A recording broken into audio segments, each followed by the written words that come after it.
If you just have a couple of trays or a couple of platters, anytime guests come over, you've got the start of a party.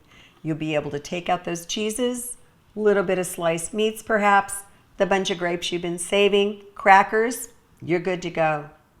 So whether you are a more formal person and you want something pretty and simple like this gorgeous tray from Pock, this is all hand painted, every single little line. So impressive and so beautiful for a more formal or traditional setting. If your home is more contemporary or casual, something hand thrown from Christian Perrichon in these beautiful soft colors works great.